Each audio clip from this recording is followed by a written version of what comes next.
Hello friends, आत्ता video बनवण्याचं कारण हे आहे की काल संकष्टी चतुर्थी होती आणि संकष्टी चतुर्थीला चिंचवडमध्ये मोरया गोसावी मंदिर आहे, तिथे सगळे भाविक दर्शनाला जातात.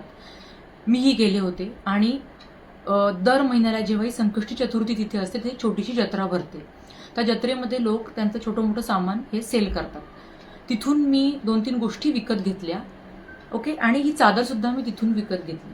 आता ही चादर दाखवण्याचं मागचं कारण हे आहे की आज ही चादर मी वॉश केली आणि वॉश करताना वॉश झाल्यानंतर वाळत टाकताना मला हे इथे यांचं स्टिकर दिसलं, जे असं चिकटवलेलं होतं. हे बघा, हे जे दिसतंय ना फोल्ड, हे असं चिकटवलेलं होतं. मी हे असं ओपन केलं आणि वाचलं. तुम्ही पण वाचा. दिसतंय, मेड इन पाकिस्तान. आपण कुठे राहतोय, बॉर्डरवर पण राहत नाही आणि आपल्यापाशी मेड इन पाकिस्तान गोष्ट म्हणजे माझ्या घरात आहे. खूप संताप होतोय माझा. माझ्यासारख्या कितीतरी लोक, म्हणजे खूप लोकांनी तिथून चादरी विकत घेतल्या, म्हणजे त्यांच्या घरातही ही वस्तू गेली.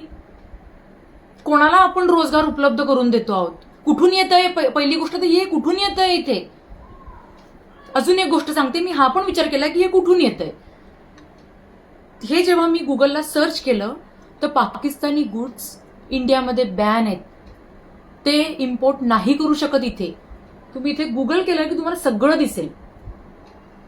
कम्प्लिटली बॅन आहे.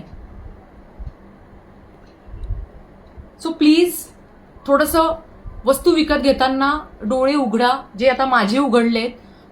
तर माझ्यामुळे मी तुम्हाला पण सांगते की तुम्ही पण डोळे उघडा. वस्तू विकत घेताना आपण रोडवर सर्रास वस्तू विकत घेतो आणि नको ती गोष्ट आपल्या घरात येते.